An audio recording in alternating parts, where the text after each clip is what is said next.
So in this video here, I'm going to be reviewing with you the first page of the Chapter 1 quiz review. I also want to mention that you will notice that there are levels numbered. And for those of you who haven't taken a test in pre-calc, how we do things here is essentially when your test is broken up into 4 levels. So level 1, level 2, level 3, level 4. And I have labeled them throughout this review to help you understand which is the level of difficulty. So level 1 obviously is the easiest one, while level 4 is going to be the hardest one. But how your test is broken up is that level 1 is actually worth more. It's worth 40% of your test, whereas level 2 is worth 30%. Level 3 is worth 20%. And in this case, level 4 is going to be worth 10%. So if you add them all up, it's worth 100%. But notice how the lower levels are worth more. So that means you need to know how to do level 1 because it makes up 40% of your test. If you didn't know how to do level 1, you are already automatically down 60%. So here's the good news. If you know the concepts of level 1 and level 2 really well, which are usually the fairly easier concept, you are going to pass the test with a 70%. If you understand level 3, that might get you to a low A or a high B. And then if you know level 4, that will get you to a very high A. All right, so let's get started with this review. Level 1 is all about evaluating functions, whether that is a function that I give you, an equation that I give you, or a graph that I give you. So let's start with the equation. So here you are to look at the function notation and get the value. So in this case, it's plugging in a -2, so I have to solve this out. So if I were to plug in -2, I would have 3 -2 squared plus 5 times -2. And that would give me, let's see, order of operations says that I need to do -2 squared first. So that gives me +4. If I take 5 and multiply it by -2, I get -10. So let me back up a bit and get rid of this negative and put in a -10. So if I multiply this out and subtract, I get +2 as my answer. All right, so now let's take a look at the second problem here. Looks like if I have f of 3, I'm plugging in a +3 this time. So if I plug in a +3, I'm going to do the same thing, order of operation, got to follow it. So this would be 3 squared, which is 9. So I'm going to drop down the 3 that's outside, put in a 9 now. 5 times 3 is 15. 3 times 9 is 27. Add it with 15. That's going to give me 27.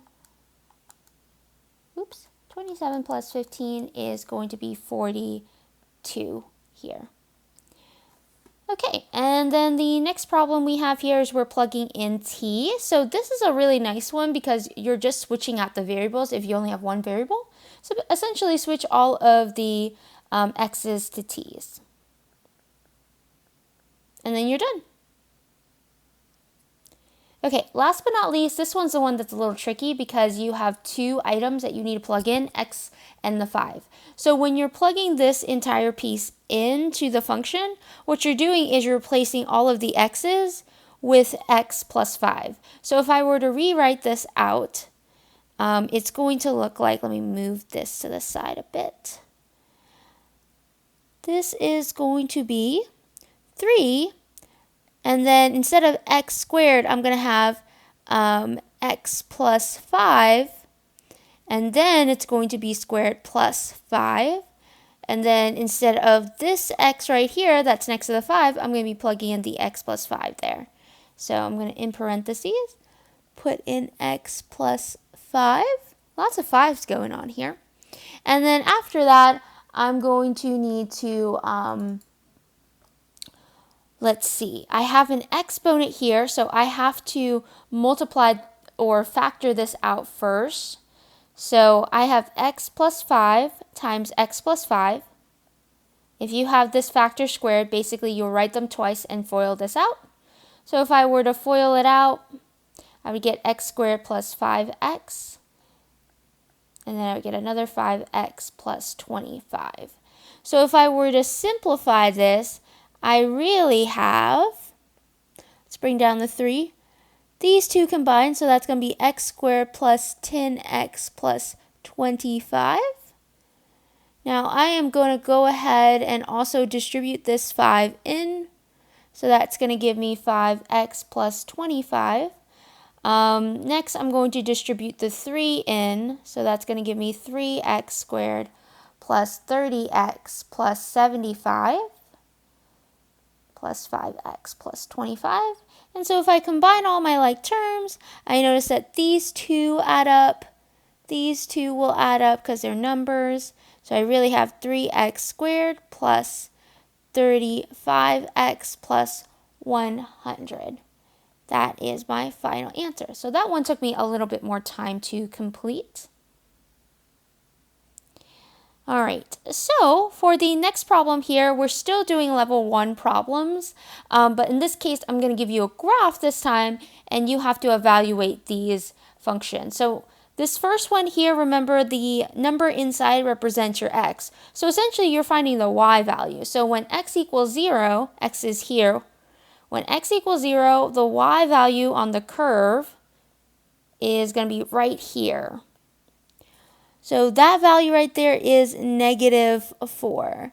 So it looks like when x equals 0, y equals 4. When x equals 3 for this next one, let's go to 3. It's about right here. I have to go down to hit the curve. So right about there is y equals -1. So looks like we have a -1. When f of -1, if I go to f -1, or when x equals -1, is right here. I'm going to go down. Looks like it hits it here on the graph, which is -5. And there we go. We have our answer. So graphs are really nice because all you have to do is ask yourself, okay, where's that x value? And then what is its corresponding y values that you need to look at? All right, so using a piecewise function. Now, some of you may have done this in your textbook problems if you try to do some textbook problems.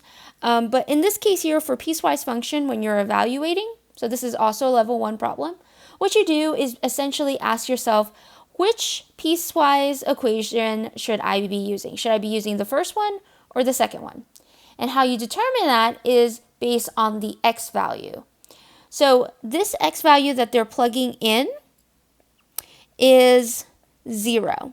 So if this x value is 0, that means I have to use the first equation because it says here when x is less than 1, 0 is less than 1, you need to use the first equation. So I'm going to be using the first equation here. So I'll make a little symbol here to help let you guys know which equation I'm using. So for the first equation, it says I need to plug in. So the first equation is 2x minus 5. But for this x here, I'm plugging in 0. So 2, 0, minus 5. I'm just going to work this out. So this ends up giving me -5 when I work this out. And that's it. For the next one here, this is going to be 1 for x. If x equals 1, notice that I have to use the second equation because in the second equation, it says that x can equal 1 because it has that line underneath. So for the number 9, you have to use the second equation because x here is 1. So if I use the second equation, I'm plugging in 1 into this x. And now working this out, this would be 2 plus 5, which gives me 7 as my answer. And next one here, this is where f of 3, and so in this case I have to use the second equation since 3 is bigger than 1. So I'm going to be plugging in 3 into the equation. And then if I work this out, I get 6 plus 5, which ends up being 11 as my answer. There we go. So for level 2 here, we're going to be looking at problems where you are shifting the graph, so looking at transformations, and then after you shift them, you have to state the domain. So let's start with this first one here. So this first one here, when I see it, I notice this is an absolute value function. So I always like to start by first imagining or labeling what is its parent function. So this is definitely an absolute value function. So I'm going to get that V-shaped curve. And it has that negative sign there. So I also know that it reflects. So for our answer here, this reflects over the x-axis. And if you can imagine this graph here, essentially you have a V that would be upside down. Now, nothing else is shifted other than it's being reflected over the x-axis. So usually we have a absolute value facing upwards like this, but it has to be facing downward because of that negative sign, because it's a reflection. So in this case here, notice that the domain here is still stretching left and right. So that means the domain is going to be all real numbers. But the range here is now going from 0, y equals 0 to negative infinity. So this is going from negative infinity to positive 0. We always want to go from least to greatest. And since we actually can touch it at the origin, absolute values, it actually does hit the origin. I'm going to use a bracket there. All right, for the next one here, we have a square root function. So again, I like to start by stating what is the parent function. You don't have to do this, but I find this helps when it comes to imagining what the picture or the graph looks like. And then I also noticed that there is a horizontal shift. Because this is a -1, this is shifting 1 or right, just say right 1, because it's a minus sign. And so how I'm imagining this in my head right now, so square root functions kind of look like a shooting star. So in this case, instead of being at the origin, it's going to be shifted by 1 to the right, starting here, and then it's going to shoot offwards. And remember, this square root function keeps continuously growing upwards, so it is expanding to positive infinity for x and y. So in this case, my domain is going from 1 to positive infinity, and it is touching 1, so I'm going to use a bracket. And then for the range, the lowest y value can go is right here. And so the range here is starting at 0, but it is pushing onwards. So it is going to go to positive infinity. So 0 to positive infinity. There we go. And the last one here, we have a square. So this tells me that this is a quadratic. So we have a parabola.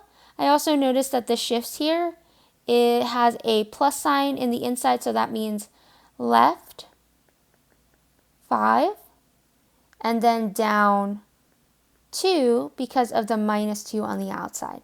So now that I've stated the shifts, let's talk about the domain by drawing the graph. So if I were to draw the graph here, it went left 5, -5, and down 2. So right here. And then if I were to draw the parabola, I have to assume it's facing upwards unless it has a negative in front where it would make it flip upside down. So in this case here, notice that the domain still stretches left and right. The x is still going to be stretching left and right. So the domain is all real numbers. And you might remember me talking about how when you are writing domain for a parabola, it should always be all real numbers. As for the range here, the lowest y value that you can go is -2. The highest y value you can go is positive infinity. So -2, let me use a bracket here since it actually touches it at -2, to positive infinity, and there you have it. All right, so in the next video, we're going to be talking about the second page of this review. So I hope that helped you guys. Until next time, bye.